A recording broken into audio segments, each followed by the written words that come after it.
नमस्कार किसान भाइयों आज की वीडियो के माध्यम से हम आपको बतलाने वाले हैं अक्टूबर में लगाई जाने वाली 10 प्रमुख फसलों के बारे में। किसान साथियों, आज हमने जो फसलें यहाँ पर सिलेक्ट की हैं वो 8 से 10 प्रमुख फसलें ऐसे सिलेक्ट की हैं जिनको आप जो है कम खर्च के अंदर और कम समय के अंदर अच्छी इनकम यहाँ पर कर सकते हैं।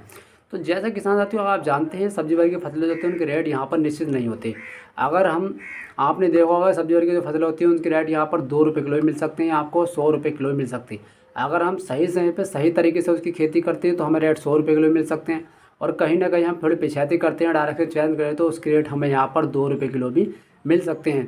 तो आज की वीडियो के माध्यम से जो 10 फसलें बताऊँगा, लगाने का तरीका भी बताऊँगा भैया, कैसे आपको बुआई करनी है, कौन से खाद डालने हैं, कैसे देखभाल करनी है, यानी बुआई से लेकर हार्वेस्टिंग की सारी जानकारी आज की वीडियो के माध्यम से आपको मिलने वाली है। तो किसान भाई वीडियो का एंड देखना, वीडियो को बिल्कुल भी स्किप मत करना। आज मैं समझाऊंगा किस तरीके से आप 10 प्रमुख फसलों में किसी एक को मिलाकर यहाँ पर अच्छे पैसे कमा सकते हैं। तो नमस्कार, मैं राजकुमार सैनी स्वागत करता हूँ अपने YouTube channel DR agriculture Saini में। किसान भाई वीडियो को लाइक करके, चैनल को सब्सक्राइब करके बेल आइकन को प्रेस कर दें ताकि इस तरीके की और वीडियो भी आपके पास पहुँच सके। तो नंबर 1 पे किसान भाई जो हमने यहाँ पर फसल सेलेक्ट की है वो है आपकी हरी मटर की खेती। देखिए, आप 10 अक्टूबर तक अगर हरी मटर की खेती कर देते हैं तो मैं आपको ऑन एवरेज बता रहा हूँ, आपको जो ऑन एवरेज मटर के रेट मिलने वाले हैं वो आपको 50 रुपये किलो से लेकर 70 रुपये किलो के बीच में मिलने वाले हैं। जैसा किसान साथियों अभी आप देख सकते हैं, इस समय जो हरी मटर के जो रेट चल रहे हैं वो 100 रुपये किलो चल रहे हैं। क्योंकि देखिए इस समय मार्केट के अंदर कमी है। इस समय आपकी जो मटर चल रही है वो आपकी हिमाचल प्रदेश, उत्तराखंड, पंजाब, यानी जो ठंडे प्रदेश है वहाँ की मटर चल रही है। तो इस समय जो रेट है वो 100 रुपये किलो है। अगर हम भी सही समय पर और सही तरीके से इसकी खेती कर देते हैं तो हमें भी यहाँ पर अच्छे रेट देखने को मिल सकते हैं। तो जैसे कि मैंने आपको बताया, अगर आप 10 अक्टूबर यानी 10 अक्टूबर से पहले पहले मटर की बुआई कर देते हो तो आपको रेट मिलने वाले हैं, मैं ऑन एवरेज लेकर चल रहा हूँ, आपको जो ऑन एवरेज रेट मिलने वाले हैं वो आपको 50 रुपये से 70 रुपये के बीच में आपको यहाँ पर रेट मिलने वाले हैं। और देखिए, ये अक्टूबर का महीना सही समय है, यानी इसके बाद अगर आप खेती करते हो तो सकता है आपको रेट नहीं मिले, लेकिन 10 अक्टूबर से अगर पहले पहले आप खेती करते हो तो ये मैं गारंटी के साथ कह सकता हूँ आपको रेट मिलेंगे, वो बढ़िया मिलेंगे। साथ में जो आपकी फसल होगी वो भी यहाँ पर बढ़िया होगी। तो उसके लिए कुछ चीज़ों का आपको ध्यान रखना है, तो वो मैं आपको बता। सबसे पहले देखिए, आपको यहाँ पर जिस ज़मीन में आप मटर की बुआई कर रहे हैं वो ज़मीन आपकी जो है एक तरीके से उपजाऊ होनी चाहिए।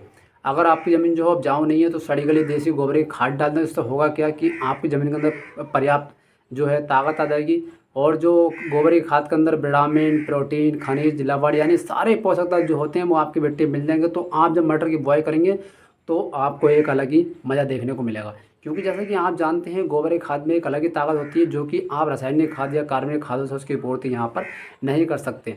तो सबसे पहले आपको ज़मीन चूज़ करनी है। आप बलुई दोमट मिट्टी यानी काली मिट्टी, बलुई दोमट मिट्टी, चिकनी मिट्टी, रेतीली मिट्टी छोड़ो, किसी भी समय किसी भी मिट्टी में इसकी खेती कर सकते हैं। साथ में वहीं आपको सड़ी गली गोबर की खाद जरूर डालनी है। गोबर की खाद अगर आपके पास उपयुक्त नहीं है तो आप क्या करें, बर्मी कंपोस्ट के 1 एकड़ में 8 से 10 कट्टे डाल सकते हैं। साथ में आपकी ज़मीन जो होनी चाहिए मटर बुआई से पहले प्रयुक्त नमी होनी चाहिए। अगर आपकी ज़मीन में उपयुक्त नमी नहीं है तो आप क्या करें, पलेवा कर दें, यानी खेत के अंदर बैल लगाकर पानी भर दें।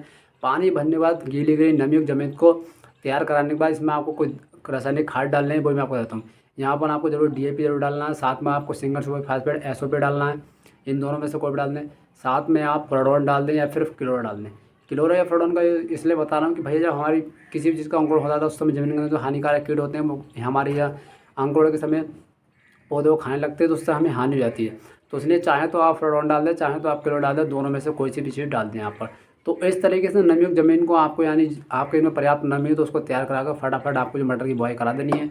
और जैसे कि मैंने आपको बताया, मटर की समय बुआई कराएंगे तो आपको रेट तो अच्छा मिलना है। साथ में आप खरपतवार ना हो गए तो इसलिए आपको मटर की बुआई के तुरंत बाद यहाँ पर किसी भी खरपतवार नाशी का स्प्रे करा देना है। बेसिकली यहाँ पेंडा मैजिक का स्प्रे करा दीजिए। तो इससे होगा क्या कि आपके खेत के अंदर खरपतवार नहीं जमेगा और आपको आगे चले किसी भी तरीके की कोई समस्या नहीं होगी।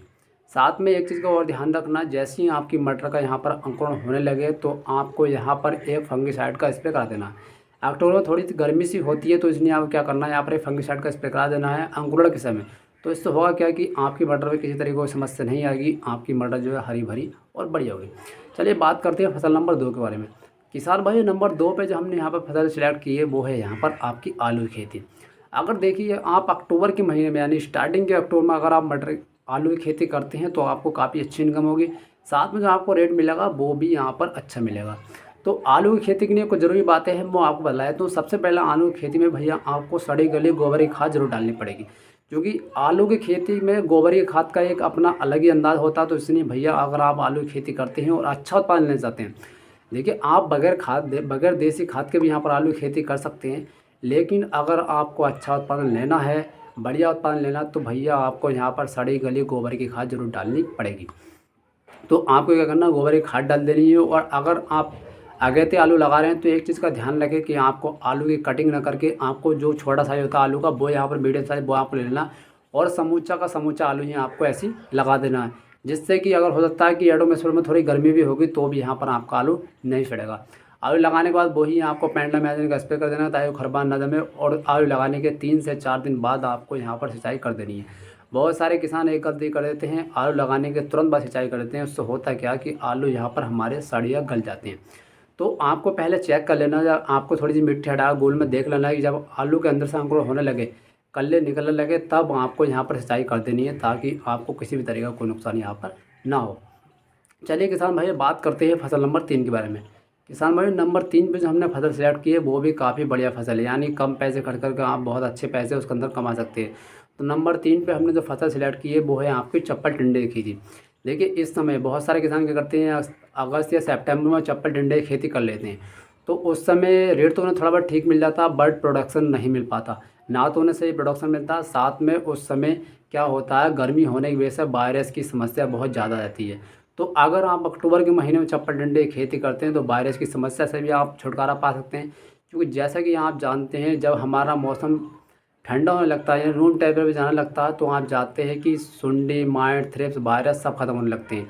आपने देखा होगा कि आपने मिर्च की खेती के अंदर भी देखा होगा कि जब मौसम ठंडा हो जाता है ना, सर्दी के मौसम में आपकी मिर्च की खेती में कोई भी समस्या यहाँ पर नहीं आती, यानी माइट, वायरस, थ्रिप्स, चूसा कीट सब खत्म हो जाते हैं। तो इसलिए अगर आप अक्टूबर के महीने में चप्पल टिंडे की खेती करते हैं तो आपको अच्छी इनकम भी होगी, साथ में आपका प्रोडक्शन जो होगा वो भी काफ़ी हाई होगा, और बीमारियों से भी आप बचे रहेंगे। तो आपको इसके लिए क्या करना है, इसके लिए देखिए कोई अलग से खाद डालने की जरूरत है, आप सिंपल जिस तरीके से आप किसी और फसल की खेती करते हैं उस तरीके से आप चप्पल टिंडे की खेती कर सकते हैं। इसके लिए कोई अलग से आपको किसी भी चीज़ की ज़रूरत नहीं पड़ने वाली है। आप किसी भी तरीके को उपजाऊ भूमि में इसकी खेती कर सकते हैं, कोई दिक्कत वाली बात नहीं है। बात करते हैं किसान में नंबर 4 पे हमने फसल सेलेक्ट की है, वो भी काफ़ी बढ़िया फसल है और काफ़ी अच्छा उत्पादन आपको दे के जाने वाली है। नंबर 4 पे जो हमने फसल यहाँ पर सिलेक्ट की है वो है आपकी बीन्स की खेती।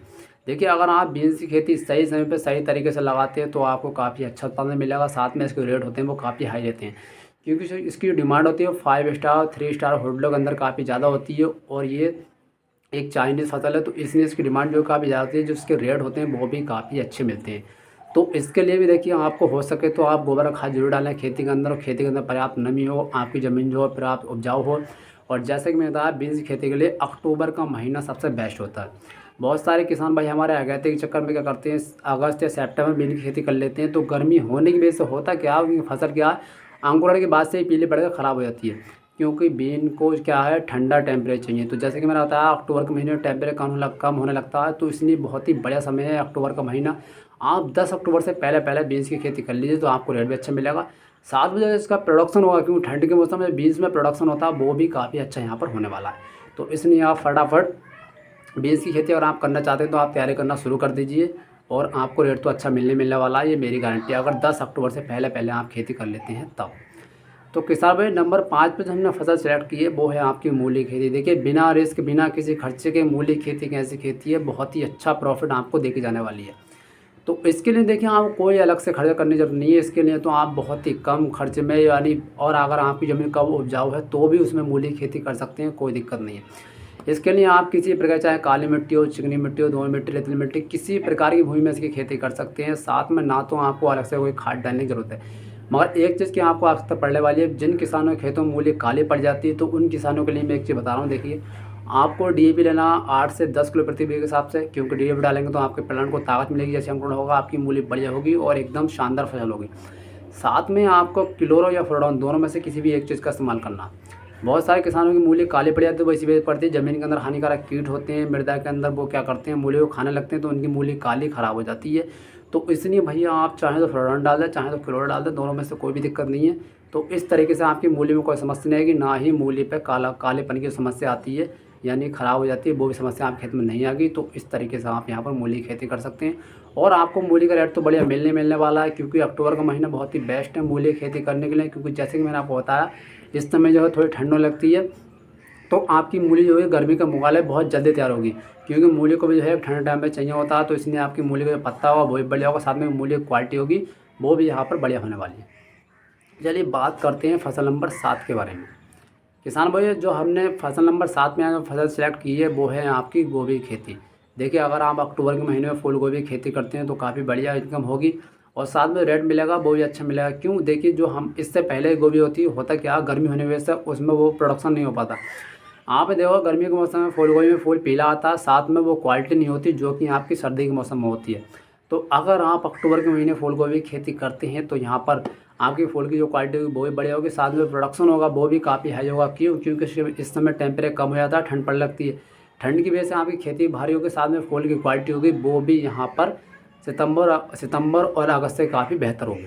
चलिए बात करते हैं फसल नंबर 7 के बारे में। किसान भाई, नंबर 7 पे हमने फसल स्टार्ट की है वो है आपकी मेथी की खेती। देखिए, अक्टूबर का महीना मेथी की खेती के लिए काफ़ी उपयुक्त है, बहुत ही बढ़िया है। और मेथी की खेती मैं आपको बता दूं, एक ऐसी खेती है जिसमें आप बिना किसी खर्च के, बिना किसी टेंशन के, बिना किसी रिस्क के, कम ज़मीन के अंदर लंबे समय तक अच्छा उत्पादन ले सकते हैं। क्यों? अगर आप एक बार देसी मेथी की खेती करते हैं तो लंबे समय तक आपको इससे उत्पादन मिलेगा। साथ में अगर अक्टूबर के महीने में आप खेती करते हैं तो उसका रेट जो आपको मिलने वाला भैया वो 80-100 रुपये किलो मिलने वाला है। देखिए, मैं कोई हवा में तीर नहीं छोड़ रहा हूँ, मैं एक एक्चुअल बता रहा हूँ। अगर आप 10 अक्टूबर से पहले पहले मेथी की खेती कर लेते हैं तो इसका जो रेट मिलने वाला वो 80 या 100 रुपये किलो से कम नहीं मिलने वाला, ये मेरा वादा है। और देखिए, इसके लिए आप किसी भी तरीके की कोई ज़्यादा आवश्यकता नहीं, ना खाद डालने की आवश्यकता है किसी तरीके को ज़्यादा, क्योंकि इसके अंदर कोई ज़्यादा समस्या नहीं आती, फंगस की समस्या आती है। इसके अलावा किसी तरीके की कोई समस्या नहीं आती है। किसी भी तरीके की भूमि में आप लगा सकते हैं, चाहें तो चिकनी मिट्टी, काली मिट्टी, डोल मिट्टी, किसी प्रकार की मिट्टी में आप लगा सकते हैं। तो बहुत ही बढ़िया अपॉर्चुनिटी है इस समय मेथी की खेती करने के लिए। और साथ में भाई, जैसे कि मैंने आपको बताया, इसका जो रेट मिलेगा वो काफ़ी हाई मिलेगा अगर 10 अक्टूबर से पहले पहले आप इसकी खेती कर देते हैं तो। चलिए बात करते हैं फसल नंबर 8 के बारे में। किसान भाई, नंबर 8 पर जो हमने फसल शेयर की है वो है आपके यहाँ पर धनिया की खेती। देखिए, अक्टूबर के महीने में अगर आप धनिया की खेती कर लेते हैं तो ये भी एक ऐसी फसल, इसको आप कम ज़मीन के अंदर, कम खर्च के अंदर, कम रिस्क के अंदर लगा सकते हैं। यानी आपको ज़मीन कम है तो भी आप लगा सकते हैं, अगर पैसे आपके पास कम है तो भी आप लगा सकते हैं। तो इसके लिए कोई अलग से खाद डालने की आपको आवश्यकता नहीं है। बस एक चीज़ का आपको ध्यान देना, अगर आप अगस्त के महीने में धनिया की खेती कर रहे हैं तो कभी कभी मैंने देखा कि अगस्त में ज़्यादा बारिश होने की वजह से क्या होता है, बहुत सारे किसान साथी हमारे क्यारियों की धनिया की खेती करते हैं। तो आपको यहाँ पर क्यारी बना के धनिया की खेती नहीं करनी है। आप क्या करना है, चौड़े चौड़े ओमने निकाल देने, यानी मैड के ऊपर धनिया की खेती करनी है। मैड के ऊपर धनिया की खेती करने से होगा ये कि कितनी बारिश पड़ेगी तो आपकी धनिया की खेती ख़राब नहीं होगी। और साथ में क्यारियों की खेती करने का एक फ़ायदा ये होता है कि क्यारियों की खेती में धनिया को ज़्यादा पानी मिलता है क्योंकि वो फसल ख़राब होती है। साथ में जो बेड की जो, यानी जो मैड की धनिया होता है उसको केवल नमी नमी मिलती है, इसलिए वो धनिया जो होता है क्यारियों के मुकाबले काफ़ी बढ़िया होता है, काफ़ी एक्यूरेट होता है। तो मैं आपसे ये सजेस्ट करूँगा, अगर आप अच्छे पैसे कमाना चाहते हैं, फसल को अच्छा करना चाहते हैं, तो आपको खेती करनी पड़ेगी यहाँ पर मैड के ऊपर धनिया की खेती करनी पड़ेगी। इससे आपकी धनिया में कोई समस्या नहीं आए और ना ही यहाँ पर ख़राब हो। तो इसके लिए जैसे मैंने आपको बताया, किसी भी तरह की भूमि में आप लगा सकते हैं। साथ में आपको क्या करना है, बुआई से पहले डीएपी डाल देनी है ताकि जो हमारा अंकुरण हो उसमें ताकत मिले। साथ में जैसे ही आपको धनिया का अंकुरण होने लगे तो आपको फंगिसाइड का स्प्रे जल्दी देना, ताकि आपके धनिया में उगने की समस्या नहीं आए, फंगस की समस्या नहीं आए। तो इसलिए आप पहले पर कोई भी फंगिसाइड का स्प्रे कर दीजिए, तो आपकी जो समस्या आने वाली होगी वो भी यहाँ पर ख़त्म हो जाएगी। आपके धनिया में अंकुरण भी अच्छा होगा और आपको आगे चले कोई नुकसान भी यहाँ पर नहीं होगा। बात करते हैं फसल नंबर 10 के बारे में। तो किसान भाई, नंबर 10 पर जो हमें फसल शेयर की है वो भी एक ऐसी बिना किसी खर्चे के अंदर आप अच्छे पैसे कमा सकते हैं। कम से कम ज़मीन के अंदर भी आप लगा सकते हैं और बिना किसी खर्चे के सबसे कम समय में। यानी अगर मैं बात करूँ तो उससे पहले कोई फसल नहीं आती, तो वो है यहाँ पर आपकी पालक की खेती। देखिए, पालक की खेती एक ऐसी है कि आपको बिना नो टेंशन, बिना किसी खर्च के, कम ज़मीन के अंदर आप लगा सकते हैं, बहुत ही कम लागत के अंदर। और सबसे पहले कटिंग के लिए तैयार होता है, हार्वेस्टिंग नहीं। अगर मैं पालक की बात करूँ तो पालक को आप 25 से 30 दिन के अंदर हार्वेस्टिंग के लिए तैयार कर सकते हैं। तो बहुत ही बढ़िया समय, इस समय खेती करने में 10 अक्टूबर से पहले पहले फटाफट आप पालक की बुआई कर दीजिए। आपको रेट भी अच्छा मिलेगा, साथ में आप लंबे समय तक इससे पैसे कमा सकते हैं, हार्वेस्टिंग कर सकते हैं। तो किसान भाई, अगर वीडियो अच्छे लगे तो प्लीज़ वीडियो को लाइक कर दें, चैनल को सब्सक्राइब कर दें। धन्यवाद।